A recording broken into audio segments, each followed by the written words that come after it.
खाली जाए ना तेरा वार। ये मैथ्स है दो धारी तलवार।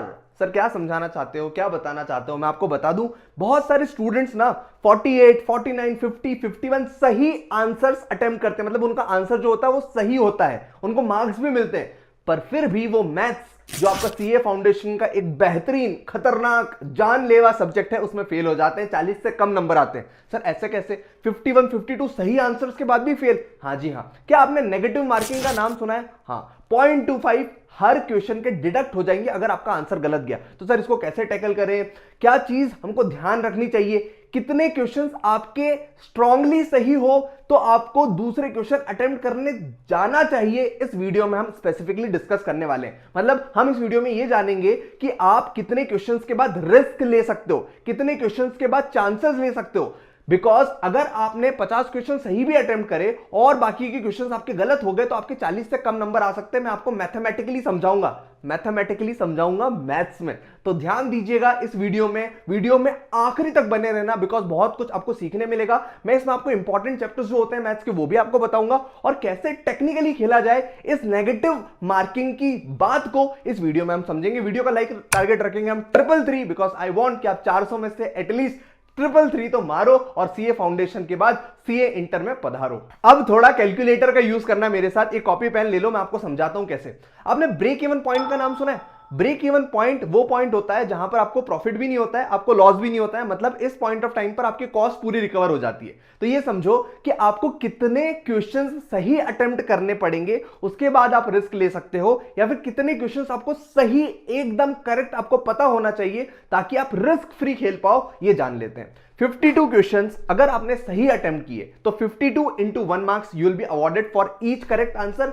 52 into 1 कितने मार्क्स आए? 52 आपको क्वेश्चंस के आंसर सही थे तो आपको 52 मार्क्स मिल गए। अब बचे कितने क्वेश्चंस? 100 में से 52 आपने अटेम्प्ट कर लिया सही, आपको बचे 48 क्वेश्चंस। अगर मान लो ये 48 क्वेश्चंस आप अटेम्प्ट करने भी जाते हो, पूरी रिस्क ले लेते हो और भगवान आपसे बहुत नाराज है, आपका जो है उस दिन चल ही नहीं रहा पेन सही, और 48 into 0.25 मार्क्स जो कि नेगेटिव मार्क्स आपके कट होंगे, तो कितने गए? 48 into 0.25 12 मार्क्स। यानी कि 52 मार्क्स आपको आए सही क्वेश्चंस के, माइनस 12 मार्क्स आपके नेगेटिव वाले गए, तो आपको नेट कितना बचा? 40 नंबर। इसका यह मतलब है जब तक आपको 52 सही आंसर्स नहीं मिल जाए, जब तक आप खुद को क्लियरली ये नहीं बोल दो कि मेरे तो 52 में से 52 सही है, जब तक आप रिस्क नहीं ले सकते हो मेरे भाई।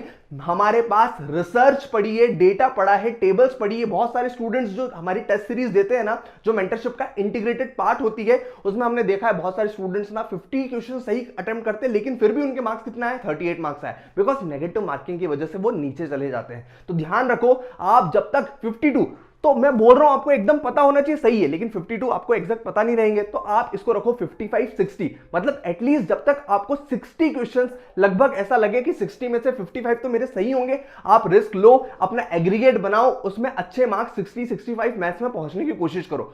लेकिन अगर मान लो आपने जो है अटेम्प्ट किया और आपको लग रहा है कि यार मेरे तो केवल 40 नंबर भी नहीं आ रहे, आपको ऐसा लग रहा है कि यार यहां पर तो 38 नंबर पे ही मेरी गाड़ी उतर गई, 38 ही क्वेश्चंस मैंने सही अटेम्प्ट किए, मेरा आंसर सही आएगा, तो भाई आपको रिस्क लेनी पड़ेगी। वैसे भी 38 ही आ रहे और आप अगर छोड़ के जाओगे तो भी फेल हो जाओगे, तो यहां पर रिस्क लो, 38 के ऊपर अपना गेम खेलो और कोशिश करो कि यार और तुक्का लगा के अपनी जो है ABCD में से 2 को हटा के एक सिंगल आंसर को टिक करके कैसे तैसे मार्क्स लाया जाए। यानी कि मैं कहना चाहता हूं जब तक आपकी जो है इस बीच में रेंज की गाड़ी रहे, 40 से लेकर 60 के मार्क्स आपको लग रहा है, 60 के बीच में क्वेश्चंस लग रहे हैं कि आपके सही जाएंगे, तब तक रिस्क नहीं लेनी, बिकॉज आपका जो एग्रीगेट स्कोर है विथ नेगेटिव मार्किंग इंक्लूडेड, आप 40 से नीचे जा सकते हैं। तो ध्यान रखना इस ब्रेक इवन पॉइंट को, 52 वाले को और 40 से 60 की रेंज को, अदरवाइज आपका मैथ्स में डामाडोल स्थिति हो जाएगा मेरे दोस्त। अब मेरी बात ध्यान से सुनना, वैसे तो मैंने इस पर स्पेसिफिक वीडियो बना दी है कि आपको मैथ्स के कौन कौन से टॉपिक्स बिल्कुल भी छोड़कर नहीं जाना है। ABC एनालिसिस में A पार्ट, B पार्ट, सबसे ज्यादा जो पूछे जाने वाले सवाल हैं, पूछे जाने वाले टॉपिक्स हैं, ऑलरेडी आपको मिल जाएंगे। लेकिन मैं एक बार ओवरऑल आपको बता देता हूं। एक तो टाइम वैल्यू ऑफ मनी में simple interest, compound interest, annuity वाला पार्ट है, 7 नंबर का, हमेशा हर एग्जाम में आता है, उसको नहीं छोड़ना है। इसके अलावा जो आपका blood relation, seating arrangement, direction test number, and letter series, ये हर टॉपिक 5-5 नंबर का आता है, इनको बिल्कुल नहीं छोड़ना है। यहां पर ही आपका जो स्कोर 50 प्लस जाना है ना, मैथ्स में आपको एकदम रिस्क फ्री रहना है ना, यहां से आप कमा सकते हो। इसके अलावा सर आप बिल्कुल भी अपना डिस्क्रिप्शन ऑफ डेटा, जो स्टैटिस्टिक्स वाला पार्ट है, central tendency, dispersion, index number, ये 8 से 6 नंबर का आता है, डिटेल वीडियो आप देख लेना। और इसके अलावा भी मैंने हर टॉपिक कैसे कवर करना है फॉर नेक्स्ट 3 to 4 डेज, इसमें 1-2 दिन पहले ही मैंने एक वीडियो डिटेल में लिया है इन आवर वर्कशॉप, जिसका आप रिकॉर्डिंग भी एक्सेस कर सकते हो। लेकिन आप अगर लेट हो चुके हो, आप फटाफट उसको 1.52 स्पीड पर चलाओ और रिकॉर्डिंग खत्म करो,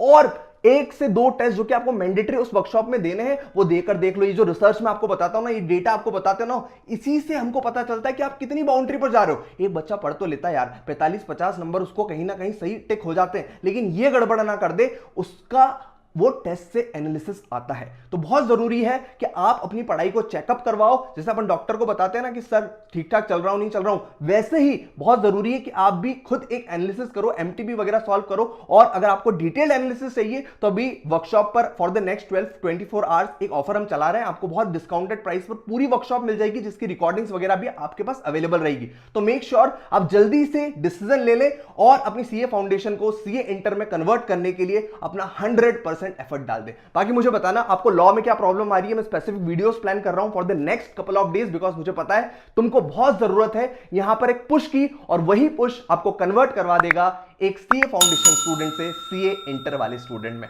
best of luck for your exams, bye bye, take care, see you in the next video.